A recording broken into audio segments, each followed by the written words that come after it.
Madame, Messieurs, bonjour. Vous êtes prêts? Nous aussi. Bienvenue à regarder cette nouvelle production d'entretien qui reçoit pour aujourd'hui Monsieur Johnson Ishara Boutaragaza. Avec lui, nous allons parler des événements du 17 janvier qui ont bien évidemment causé la mort de celui qu'on appelle Patrice Emery Lumumba, ex-premier ministre de la République démocratique du Congo. Monsieur Johnson Ishara Boutaragaza, bonjour.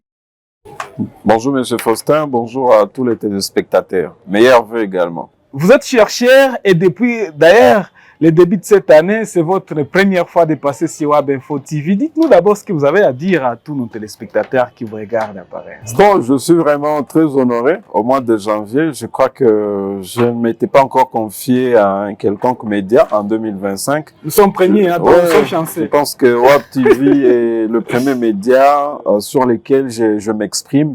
Et encore sur une thématique qui me tient à cœur. Parler de Lumumba, c'est vraiment parler d'un grand homme, parler de sa bravoure, parler du Congo en général.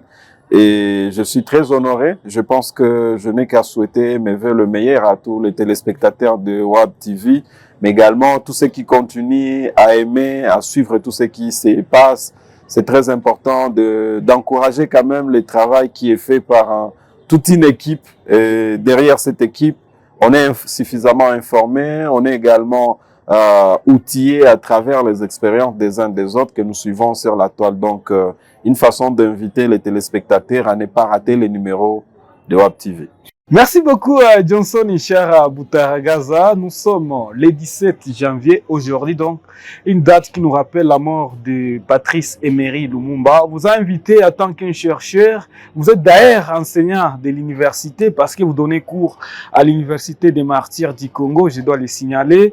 Dites-nous, Monsieur Johnson, qu'est-ce qu'on peut retenir de la lutte d'Emery Patrice Lumumba? Alors, la lutte de Emery Patrice Lumumba, parler de sa lutte par rapport à sa mort serait sauter plusieurs pages de son histoire parce que la lutte commence depuis sa naissance.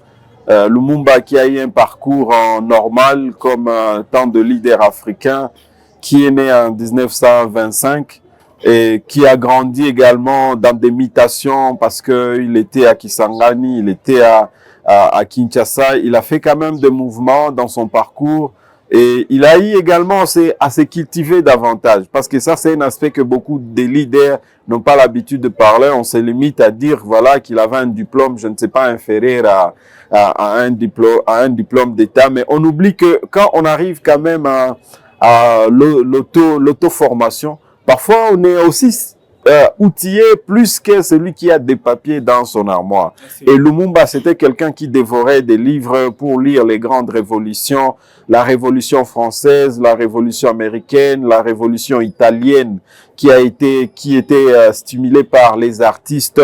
Et il a fini par comprendre avec tout ce qui se passe en Afrique qu'il était important également qu'il y ait découragé, parce que il y a aucune lutte donc celui qui vous terrorise vient encore vous proposer des solutions. C'est vous les esclaves, c'est vous les personnes terrorisées qui arrivent à définir comment vous allez vous libérer de ces chaînes-là.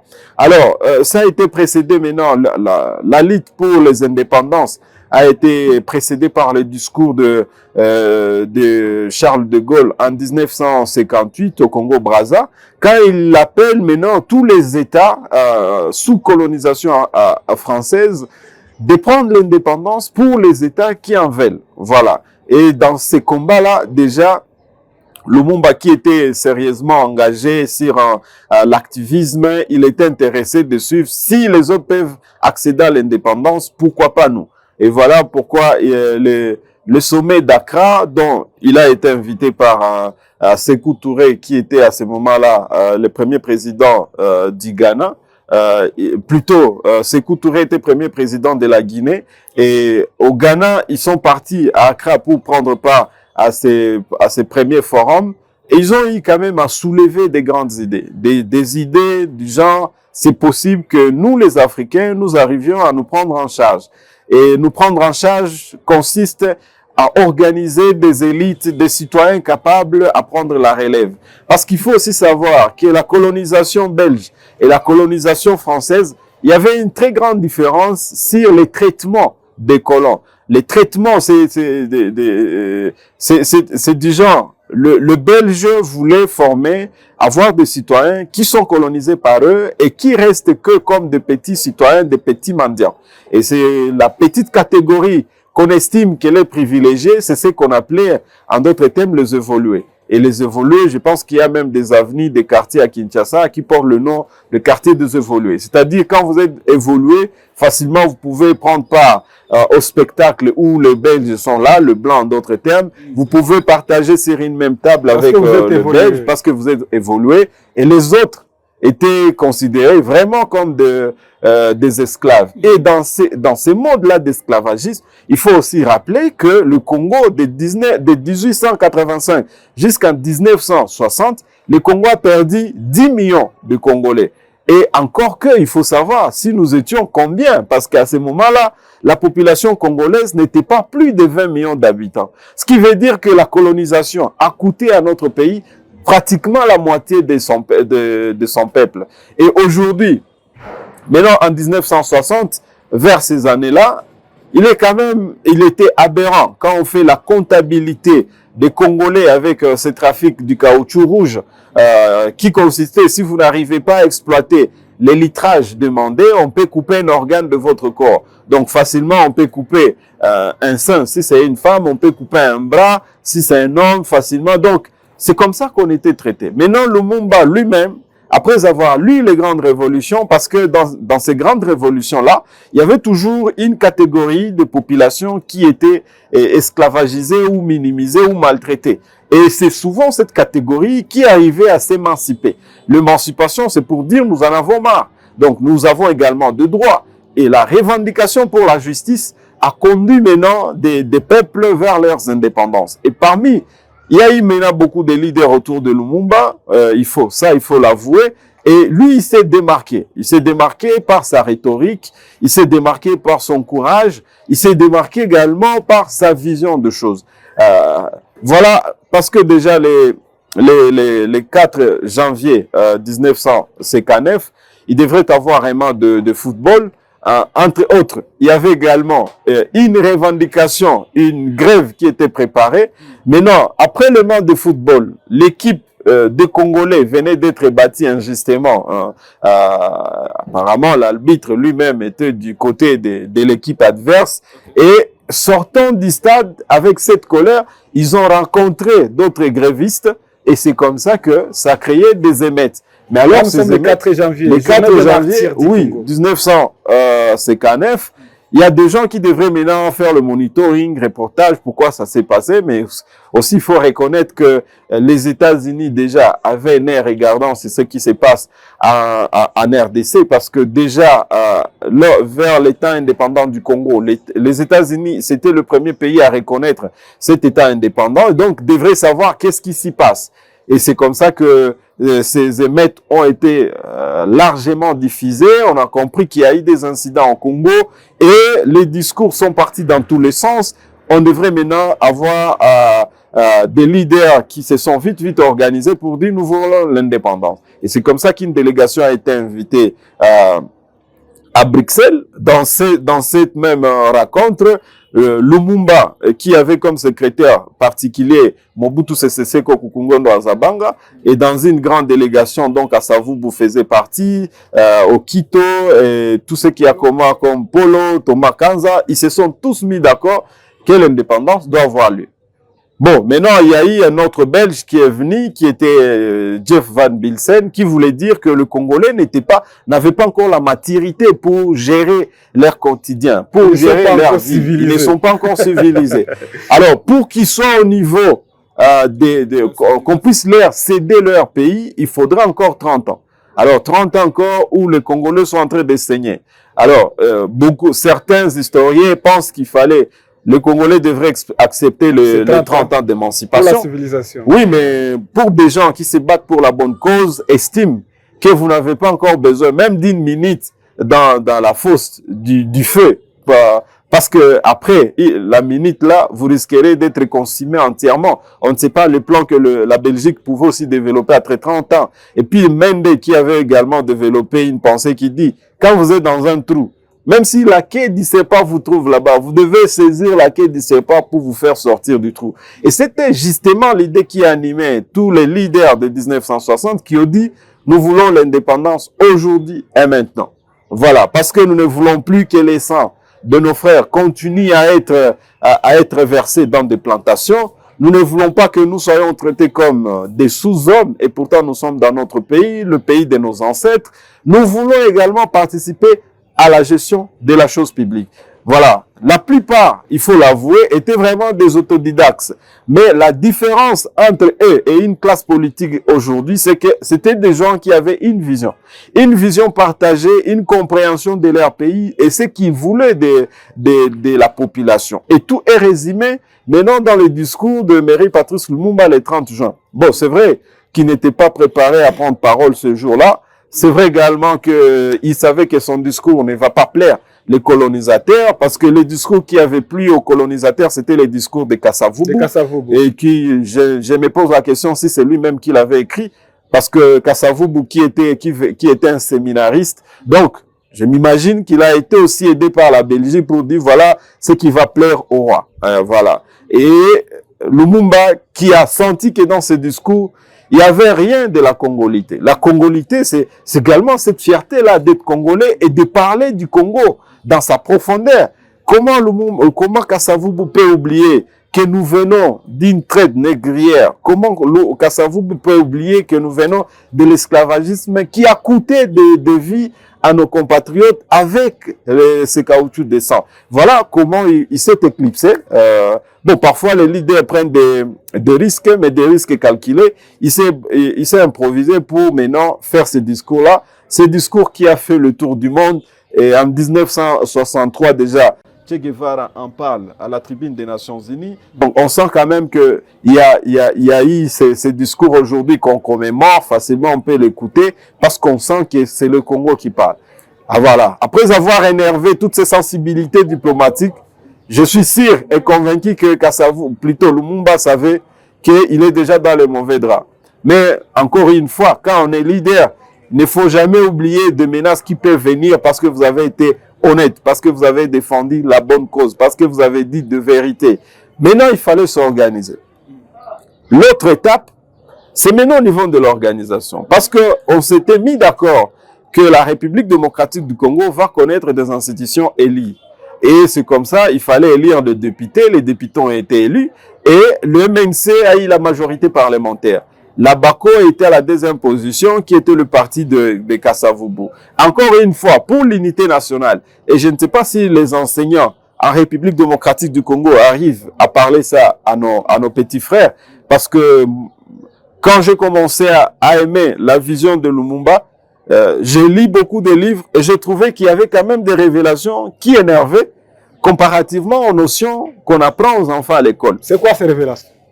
Quand vous lisez ces livres, vous allez vous rendre compte que lors de l'indépendance, quand on accepte de passer à l'élection, la Belgique et beaucoup d'autres Congolais qui voulaient, voilà, le Congo, parce que les originaires du Congo central aujourd'hui, c'est considéré dans les temps comme ce sont le vrai Congo. En d'autres termes, ce sont les vrais Congolais. Donc, si le Congo doit avoir un président, il doit être originaire du Congo central. Mais Lumumba, avec sa notoriété, avec sa réputation, il a fait un effort d'aller au-delà de tout ça. Non seulement qu'il était le plus écouté, mais aussi il avait la majorité parlementaire. Il a décidé, au nom de la cohésion nationale, voilà une dimension importante de ces combats-là. Au nom de la cohésion nationale, moi j'accepte, malgré la majorité parlementaire du MNC, le Mouvement National Congolais, nous allons laisser à ce que la BACO puisse être à la première position. Enfin, la BACO va diriger le pays en occupant la présidence et la primature va maintenant nous revenir. Ce n'est pas facile aujourd'hui aux leaders congolais de dire, c'est vrai, imagine seulement un scénario où c'est l'IDPS qui devient majoritaire à l'Assemblée et qui a tous les moyens, mais arrive à vous dire, voilà, nous acceptons malgré notre majorité, malgré notre puissance, nous laissons à notre parti de diriger le pays. Bon, voilà, vous-même, ça vous fait rire, donc c'est un scénario compliqué. Mais à ce moment-là de Lumumba, il a accepté ça, d'être Premier ministre pour la cohésion nationale. Parce que, encore une fois, une vérité qu'on n'a pas l'habitude de dire à nos petits frères, Lumumba, ce n'était pas son vrai nom. Ah bon? Pourquoi il avait pris le nom de Lumumba? Parce que quand vous prenez Emery Patrice Lumumba, vous risquerez de vous perdre quand vous commencez maintenant à creuser pour savoir les origines de ces noms-là. Ah, Lumumba, d'abord, Emery, c'est un nom d'origine française. Patrice, c'est un nom d'origine française. Et quand vous prenez Lumumba, c'est souvent des noms mystérieux. Des noms avec 7 chiffres, plutôt 7 lettres, c'est souvent des noms mystérieux. Ça ne veut rien dire en fond, Lumumba. Mais c'était quoi son nom? Son nom, c'était Okito Tasumbu Ezaïs. Ah bon? Maintenant, quand il sait que, avec le nom d'Okito, tout le monde saura qu'il est Kassaïen, enfin, son combat de militer pour l'union nationale, ça va être un combat compliqué, parce qu'il venait déjà de mettre en place le premier parti qui a comme nom Mouvement National Congolais. Ce n'est pas Abako, Alliance de Bakongo, ce n'est pas Balubakat, non. C'est Mouvement National Congolais. C'est-à-dire, ça regroupe tous les Congolais. Deuxième étape de son combat, il fait un effort, bien qu'il soit Kassaïen, de Sankuru, chez Lambert Mende, mais il décide quand même de mettre son quartier général à Kisangani. Et là, à l'époque, c'était, si je ne me trompe pas, Albertville. On met la capitale, on met le Kijé à Kisangani. Bon, voilà. Ça perturbait un peu l'opinion. Troisième, maintenant, pour convaincre l'opinion, il a changé son nom pour se démarquer dans toute tranquillité. Parce que quand vous allez aujourd'hui au Nord Kivu, il y a des noms, quand on cite seulement le nom, vous connaissez la communauté. Même si vous disiez la vérité, il y a certaines raisons, vous allez dire non, même si vous nous dites ça, on sait déjà, toi, tu t'appelles tel, donc on sait ta communauté. Kambale, on sait déjà qu'il est noble. Voilà. Et quand tu vas prendre d'autres noms, Chirimwami, on sait déjà, ainsi de suite. Mais Lumumba a dit, à travers le nom, je peux me faire haïr par certains Congolais, et à travers le nom, je peux également me faire aimer. Mais il faut avoir un Congolais dont ces questions-là ne seront pas posées. On voit le Congo. Et c'est comme ça qu'il a créé mystérieusement le nom d'Emery Patrice Lumumba. Et c'est le nom qui a été plus connu.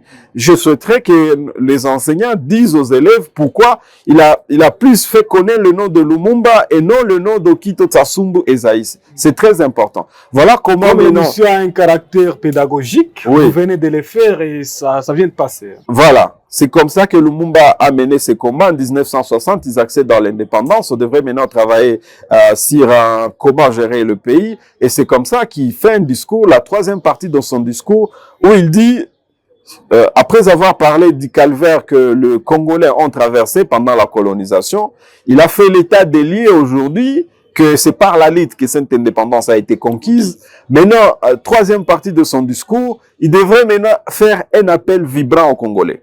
Et là, c'est là qu'il dit, montrons à la face du monde ce qu'un homme libre peut faire quand il travaille. Donc, c'est-à-dire, il dit, n'attendons plus les cadeaux des gens, n'attendons plus qu'on puisse nous aider, n'attendons plus les ONG, n'attendons plus qu'on fasse des voyages pour aller supplier des gens. Travaillons maintenant. Et nous allons montrer à la face du monde ce que nous sommes en mesure de produire quand nous nous mettons au travail. Ça fait peur à toute la communauté internationale, mais cet homme qui est très écouté, il est très engagé, s'il fait travailler ses peuples dans un pays aussi gigantesque comme la RDC, avec un potentiel de richesse incommensurable, donc ça devient une bombe à retardement. Et c'est comme ça que on a commencé maintenant, après ces discours-là, après cet appel, après ces actions, ces engagements, il avait le courage de dire non quand il le fallait, de dire oui quand il le faut. Aujourd'hui, en Afrique, on a beaucoup de chefs d'État qui sont des marionnettes. Donc, ils n'ont pas le temps de dire non, même quand ça ne joue pas l'intérêt de leur peuple. Ils disent oui quand il s'agit de tels qui appellent. Même quand ça ne marche pas, il va dire oui. Mais Lumumba avait le courage de dire non. Et les non-là, souvent, ça fâche pour ceux qui veulent toujours dicter. Voilà comment on a commencé à créer des sécessions. C'est-à-dire pour réduire, faire peur à Lumumba. Et Lumumba qui était conscient de tout ça, parce que la sécession qui a bougé un peu la gestion de Lumumba, c'était la sécession katangaise avec Moïse Tshombe, qui avait déjà même une monnaie propre à elle, cette sécession, qui avait même l'hymne national avec les aéroports. Et donc, ça fait peur, mais lui, il est resté quand même concentré, disant, malgré les sécessions, que ce soit Katanguez, que ce soit Kassayen, que ce soit des groupes Simba qui sont qu'on essaie de mettre en place, nous devons tout faire pour rendre le Congo un. Pratiquement, ce qu'ils ont fait en 1960, c'est comme ce qu'ils ont fait en 1998. Quand Mouzé arrive au pouvoir en 1997, il dit, chaque Congolais avec au moins 1 hectare ou 10 hectares, il doit cultiver. Nous devons maintenant produire. Ce sont des commandés avec le budget là qui n'allait pas au-delà de 400 millions de dollars. Il arrivait à payer chaque militaire avec ses 100 dollars, 150 et le militaire était content. Mouzé commençait à faire peur. Parce qu'il y a des guerres d'armes, il y a aussi la guerre économique. Quand un pays veut se stabiliser économiquement, il y a des réformes économiques et ce n'est pas dans le discours, c'est dans les actes. C'est de la même manière. Au lieu qu'on laisse Mouzé travailler, on a créé également des rébellions. Entre autres, vous allez vous rappeler que Goma était tombé sous le contrôle de l'ennemi le 2 août 1998. Tout simplement parce qu'on veut fragiliser. Et à cette époque, Lumumba fait ce qu'il pouvait. Ça n'a pas marché. Et la crise est venue également entre lui et le président de la République. Vous allez vous rappeler pourquoi. Parce que Lumumba savait qu'il avait toujours la majorité parlementaire. Et dans la Constitution, on n'arrivait pas à mettre une différence entre les attributions du chef de l'État et les attributions du Premier ministre. Qui peut révoquer qui? Enfin, le président de la République anticipe en révoquant le Premier ministre. Le Premier ministre également qui s'énerve, il révoque également le président de la République. Donc, ça créait une crise jusqu'à ce que Mobutu est venu, comme il était encore chef d'état-major, il devrait maintenant stabiliser avec une gestion des intellectuels. Et après, on a encore remis le pouvoir dans le main des Kasavubu, mais on devrait se mettre d'accord. Mais pendant cette crise-là, il faut rappeler que Lumumba est allé à la tribune des Nations Unies pour solliciter l'intervention, encore une fois, des casques bleus. Parce qu'avec toutes ces sécessions, avec ces différentes crises, le Premier ministre a besoin quand même d'une stabilité. C'est pour cette raison que même en 1963, quand Kasavubu nomme Moïse Tshombe comme Premier ministre, Moïse Tshombe qui dit à Kasavubu, je souhaiterais être Premier ministre, mais donnez-moi une bonne politique, je vous ferai une bonne économie. Parce que l'économie doit permettre à l'État d'avancer. Mais pour que moi, je puisse stabiliser les réformes économiques, il faut une très bonne politique de gestion de la République. Donc, ça veut dire également que la politique peut permettre à ce que tous les secteurs bougent. Lumumba est parti demander ses soutiens. Les casques bleus ont été envoyés en République démocratique du Congo. Pendant ces temps-là, quand Lumumba a été maîtrisé, enfermé dans une maison, résidence surveillée, encore une fois, Lumumba est sécurisé et protégé dans cette même cellule par les casques bleus. Bon, c'est inimaginable. On ne s'imagine pas comment une mission internationale comme celle-là, un premier ministre est arrêté.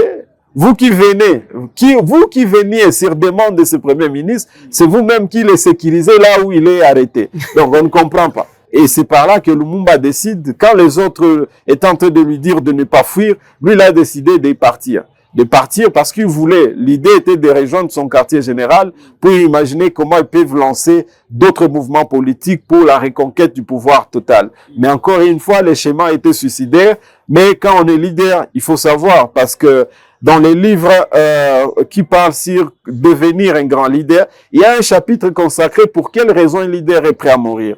Et Lumumba savait qu'un leader, il n'est pas un immortel, mais il doit mourir pour une cause noble. Il a décidé, au lieu de mourir comme un chien enfermé dans une chambre et qui décide de s'enfuir, mais là en cherchant à quitter pour aller rejoindre le quartier général, c'est par là qu'encore une fois, il a été suivi, facilité également par beaucoup de services de renseignement étrangers. Je vous ai dit pourquoi, parce que tous ces pays-là avaient des regards maintenant braqués sur nous et ils ont souvent besoin des présidents marionnettes qui vont dire ce qu'ils veulent pour exécuter, et que Lumumba était vraiment une menace par son leadership et son amour à la République. Et c'est comme ça qu'il y a, grâce aux renseignements des États-Unis, on a tracé quand même sa trajectoire jusqu'à ce qu'il a été maîtrisé à la rivière. Bon, et qui, encore une fois... Et c'est vrai qu'il était rentré parce que sa femme était restée derrière lui, bien sûr. Encore une fois, une autre bêtise que certains enseignants, parce que je ne peux pas dire tous les enseignants, certains enseignants disent aux enfants qu'il est mort, il a été maîtrisé parce que il aimait trop sa femme. Bon, et on a pris sa femme et puis lui est revenu alors qu'il était déjà parti, qu'il serait parti. Oui, mais en tant que leader, on est d'abord responsable d'une famille. Et vous, en tant que père d'une famille, on vous dit que c'est votre femme qu'on vient d'abord de maîtriser. Mais quel est votre devoir en tant que père de famille? C'est de protéger aussi votre femme. Donc, et il savait également que les militaires qui venaient d'arriver à la rivière, c'était des militaires qu'il connaissait. Il avait confiance également à sa rhétorique. Parce qu'il y a des gens qui ont le pouvoir de la parole. Il suffit seulement de prêter ces gens-là les oreilles pour qu'ils arrivent à vous convaincre, au prix de rien. Et lui savait qu'il va convaincre ces militaires-là de les laisser. Et il les avait déjà convaincus. Même dans le film monté grâce aux efforts de Belge, vous allez voir que la première équipe qui était venue, Lumumba les avait déjà convaincus. Il devrait partir avec sa femme. Mais il y a une autre équipe qui était venue, qui n'a pas voulu même poser des questions. Et c'est comme ça que l'équipe est venue maîtriser et partir.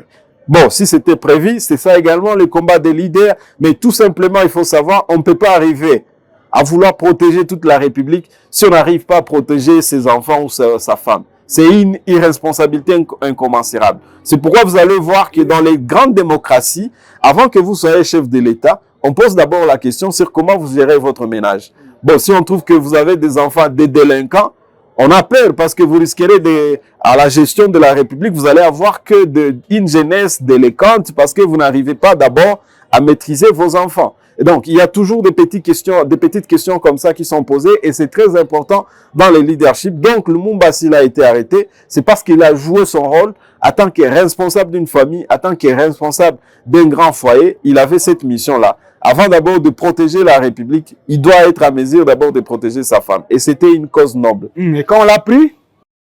Bon, quand on l'a pris, on devrait maintenant l'amener. Parce que dans les télégrammes qui étaient envoyés, étaient de maîtriser Lumumba et de l'amener à un endroit qui ne sera pas connu par beaucoup de gens. Voilà, c'est pour éviter qu'une mission de sauvetage ne soit pas organisée. Parce qu'il faut l'avouer, à ce moment-là, Lumumba, c'était l'homme le plus célèbre. C'était l'homme qui était le plus célèbre de la classe politique congolaise. Donc, on craignait que le Moulélé, par exemple, ne s'organise, beaucoup d'autres lumumbistes ne s'organisent pour venir les sauver de là où il est. C'est comme ça qu'on l'a amené. Et maintenant, on devrait le déplacer jusqu'à l'amener vers les Katanga. Et les Katanga, maintenant, quand il est atterri à l'aéroport, on devrait maintenant organiser. Mais même là où il a été enfermé, dans sa prison, c'est là qu'il avait écrit la première lettre qu'il avait envoyée à sa femme. Et à côté de cette lettre-là, j'aurais bien voulu qu'au nom de la grandeur du pays, ça aurait été mieux que les enseignants également partagent, expliquent aux enfants que disait la lettre-là. Même dans cette même prison, il a envoyé beaucoup d'autres lettres. Parce qu'il y a une lettre que lui-même avait envoyée au secrétaire général des Nations Unies, où il est en train de se plaindre de la manière, du traitement qu'il est en train de subir en prison. On les torturait matin, midi et soir. Parfois, il n'avait pas accès à la nourriture. Et il voulait également que lui, en tant que Premier ministre, il y a quand même des traitements inhumains qu'on ne pouvait pas l'infliger. Il mériterait, par exemple, être dans une résidence surveillée. Il a droit à tout ce qu'il a besoin, mais on sait que ses mouvements sont limités. Mais pas être réduit à un petit prisonnier qui était giflé matin, midi et soir. Et que malheureusement, cette lettre n'avait jamais réussi une réponse. Encore une fois de plus, c'est qu'on appelle la complexité contre la République. Et c'est comme ça qu'on décida enfin qu'il fallait liquider. Et l'ordre est venu de Bruxelles qu'il fallait maintenant qu'on puisse faire partir l'oiseau. Et c'est comme ça qu'on a amené l'oiseau dans la forêt. On devrait maintenant l'exécuter. Alors, pour l'exécution, comme ils étaient à 3, il y a encore un mystère qui se passe. Encore une fois, qu'on n'arrive pas souvent à expliquer dans les manuels. On prend Lumumba. Il a été tiré il a été le dernier à être tiré. Les autres, on ferme les yeux, on le met sur les arbres, on leur demande de prier en dernier, on tire. l'aider. Les collaborateurs de Les Lumumba. collaborateurs, Okito, Okito et Impolo. On les a exécutés comme ça. Quand Lumumba l'a mis sur l'arbre, il a refusé d'abord qu'on puisse le fermer les yeux. Il a dit, je préfère voir celui qui va me tuer pour la dernière fois. Parce que celui qui détenait la gâchette là, c'était un Congolais. Bien entendu que l'ordre n'est pas venu d'eux, mais ce sont eux qui vont exécuter. Ça explique également un autre mystère de l'histoire. C'est que parmi nous, les Congolais, il y a des gens qui nous utilisent nous-mêmes contre nous-mêmes. Et nous freinons les développements sans nous en rendre compte. Un Congolais appuyé sur la gâchette, mais l'ordre est venu de Bruxelles. Et à l'époque là, celui qui était le vice-ministre de l'Intérieur, c'était encore une fois Etienne Tshisekedi Lumumba, qui était informé même comment ça va se passer. Ils ont ordonné ça. Quand on tire sur Lumumba, c'est là que, encore une fois, les enseignants n'ont pas expliqué pourquoi les seuls corps qu'on avait coupés en morceaux, c'était le corps de Lumumba. Pourquoi on l'avait coupé en 1000 morceaux? Et pourquoi seulement aujourd'hui, on n'a qu'une seule dent? Parce que c'est parmi ceux qui étaient chargés de découper Lumumba, il y avait ce Belge-là qui était un blanc, qui avait profité de récupérer la dent. Pour dire, bon, c'était d'une manière innocente, il ne savait pas, il a réussi seulement les réflexes, il a dit, je garde quand même la dent. Je dirais que j'avais exécuté ce messieurs-là qui voulaient nous créer beaucoup de problèmes. Et la vérité, c'est qu'il y a un autre livre, le livre portant le titre de Lumumba béatifié. Le livre explique que quand on a tiré sur Lumumba, quand il est tombé, sa langue a continué à bouger dans la bouche. Ah bon? Et on avait l'impression, comme c'était un Jésus noir qui veut ressusciter. Il a eu beaucoup de balles, plus que les deux autres. Et malgré ce nombre de balles, la langue continuait à bouger dans la bouche. Et c'est comme ça qu'on décide enfin de voir si on peut fermer la bouche, l'isoler de là où il est, et la langue continuait toujours. Donc les mouvements au niveau des mâchoires. Continue. Et c'est comme ça qu'après les échanges téléphoniques, on explique comment ça se passe. Le corps de Lumumba commençait à gonfler. Gonflant comme ça, devant ceux qui étaient chargés de l'exécuter, et certains blancs étaient là, et c'est comme ça qu'ils prennent maintenant la décision pour arrêter la résurrection. C'est pourquoi on a dit Lumumba béatifié. Là, on explique qu'il y avait une crainte de la résurrection de Lumumba. Quand le corps était en train de gonfler, on pensait que ça va à un moment exploser et quelqu'un d'autre va ressortir du corps là. Maintenant, il fallait couper. C'était mystérieux. On a commencé maintenant à découper. Chaque morceau du corps de Lumumba, là où on le mettait, chaque morceau gonflait. En gonflant comme ça, encore la terreur, la peur encore. C'est comme dans des films de science-fiction. Parfois, il y a des corps, quand vous découpez dans des films de science-fiction, ça se ramène encore, ça constitue. Bon, ça, c'est un montage de Hollywood. Mais ils ont pensé quand même à ça. Et ils ont dit, pour éviter les scandales, il faut carrément qu'on trouve un moyen de faire disparaître ces messieurs. C'est par là que l'idée de l'acide est venue. Et c'est comme ça qu'on a mis le corps dans l'acide. Et bien, le corps a été consumé dans l'acide à cause de ces mythes autour du corps de Lumumba qu'on voulait à tout prix faire disparaître. Et il n'y a que ces messieurs-là qui amènent à raconter quelques années plus tard que l'unique partie qui était restée de Lumumba, c'était seulement sa dent. Et voilà comment Lumumba a été tué. Mais le plus important du combat de Lumumba, il faut reconnaître que si nous avons aujourd'hui un pays et à la superficie de 2 345 410 km², il faut reconnaître que Lumumba, avec tous ses compagnons en 1960, ils se sont battus pour que nous ayons ce pays. Merci. Ils ont maintenant travaillé sur l'amour de la patrie. L'amour de la patrie. L'amour de la patrie, c'est de savoir ce que je suis en mesure de renoncer pour l'intérêt général. Qu'est-ce que je peux refuser quand ça menace l'intérêt général? Qu'est-ce que je peux accepter si c'est pour l'intérêt général? Et Lumumba, c'était pratiquement le symbole de ça. Et quand nous parlons de Lumumba, nous voyons, c'est Che Guevara qui explique très bien. Lui, il pense que Lumumba, c'était, il était même au-delà du Congo parce qu'il a inspiré les Africains à aimer l'Afrique et à se battre pour le bonne cause. Même quand ça ne va pas, il faut croire qu'en tant que peuple, on est à mesure de vivre dans la liberté. Et chaque fois, quand on lui posait toujours la question, pourquoi on n'arrive pas à voir la matérialisation de toutes ces idées, il disait toujours que il était incompris. Il était incompris par son entourage, il était incompris par ses partenaires. Et puis enfin, les gens disent que voilà, il est mort parce qu'il était communiste, tout ça. Non, je pense que parfois, c'est ne pas comprendre la politique internationale. La politique internationale, il n'est pas exclu que vous soyez en contact avec la Russie. Ibrahim Traoré l'explique encore très bien. Très bien. Vous pouvez être avec la Russie parce que la Russie, c'est un pays. Vous pouvez être en contact avec les États-Unis parce que c'est un pays. Mais vous pouvez coopérer avec tout pays qui veut coopérer avec vous, mais dans le respect des principes. Et c'est ce que Lumumba voulait. Quand les Américains n'arrivaient pas à les manipuler, parce qu'à cette année-là, les Américains étaient des grands manipulateurs, il a dit, c'est bien quand même d'être de part et d'autre. Et en économie, ça s'explique bien. Quand votre fournisseur sait que sans vous, il risquerait de tomber en faillite, il a tout intérêt à vous sécuriser.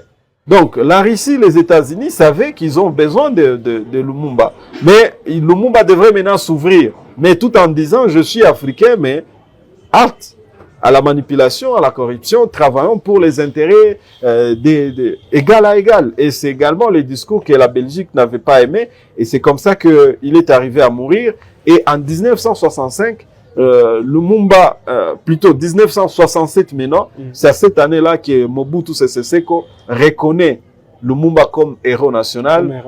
Bon, bien que d'une manière ou d'une autre, il était impliqué dans ces plans-là de faire achever, bien sûr, dans le plan de faire achever Lumumba, parce que c'était lui le parsec, et puis lui, il gérait l'armée. Je pense qu'il avait toutes les informations sur le mouvement du colis, c'est comme ça qu'on appelait, le colis qu'on venait de récupérer. Donc, il pouvait arrêter, mais comment arrêter? Pourtant, il y a des grandes puissances. Et puis, à cette année-là, je pense qu'il y avait beaucoup d'histoires qui étaient encore incomprises dans la politique congolaise. Bon, maintenant, la question qui se pose souvent, j'entends les gens dire, mais Lumumba avait fait une erreur, il devait d'abord attendre parce qu'on n'était pas prêt. Non. C'était la grande question pour conclusion. Hein?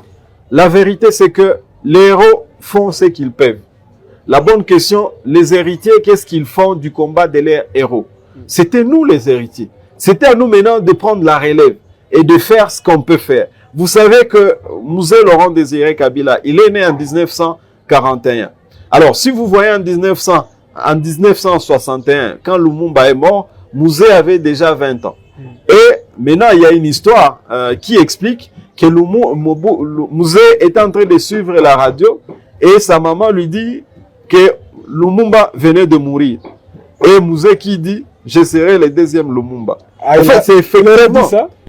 Bon, ça c'est vraiment une histoire. Quand vous lisez le parcours de Mouzé, on dit que il avait dit à sa maman que moi je serai le deuxième Lumumba. Et c'est resté dans sa tête. Voilà les héritiers, comment ils se comportent. Vous dites, nous avons appris de notre héros. Nous allons consolider ce qui est important dans tout ce qu'il a fait comme combat pour la libération de notre pays. Et nous allons poursuivre. Si cette génération s'est bâtie pour l'indépendance, nous devrions nous battre pour une autre cause. Si la génération de Mobutu s'est bâtie pour l'unité nationale, parce qu'on peut l'admettre, parce que à l'époque du Zaïre, on était fiers d'être zaïrois sans connaître qui est qui, voilà, tu viens de quelle colline, et bien que c'était dans la dictature, mais c'était un mode de gestion. Une autre génération devrait savoir, nous nous battons aussi pourquoi? Est-ce que nous nous battons pour la démocratie? Si cette démocratie, est-ce qu'elle est adaptée à nous? Quelles sont les valeurs qu'on peut également propulser de nos héros? C'est comme ça, mais on ne devrait pas être dans un débat terre à terre du genre Lumumba avait mal fait de militer pour l'indépendance. Non, nous plutôt, qu'est-ce que nous avons fait de cette indépendance? C'est pas Lumumba qui nous a dit de commencer à détourner le fonds de l'État. C'est pas Lumumba qui nous a dit quand nous sommes agressés par un petit pays qui n'a même pas la superficie d'une province, que voilà, que ces pays-là puissent nous terroriser. Non, on doit se défendre. Et c'est l'exemple de nos héros qui n'ont pas eu peur des grandes puissances et même qui n'ont pas eu peur quand on les a prévenus qu'ils allaient mourir. Merci beaucoup Johnson Ishara Boutaragaza. Vous avez trop parlé, vous avez beaucoup d'idées du fait qu'on a même dépassé l'heure. On a prévu 30 minutes pour cette émission, mais on est déjà vers 40 minutes. Ah, ça c'est bon. Nous considérons cela comme votre conclusion, Monsieur Johnson. Parce que si on vous donne encore la parole, on risque d'arriver à une heure. Alors je vais éviter de ne pas ennuyer les téléspectateurs. Merci aussi. Merci. Voilà, Monsieur Johnson Ishara Boutaragaza, grand a été notre honneur de vous recevoir sur ce plateau de WAP TV. En tout cas, c'est également un plaisir d'être invité. J'espère que ça ne sera pas la dernière fois. Gras a été notre honneur également de vous savoir nombreux en train de regarder cette émission. Continuons toujours à travailler au service de la nation parce que la vie s'envole comme un oiseau, mais nos œuvres durent pour toujours. Je vous laisse tout en sachant que ce Congo changera grâce à vous.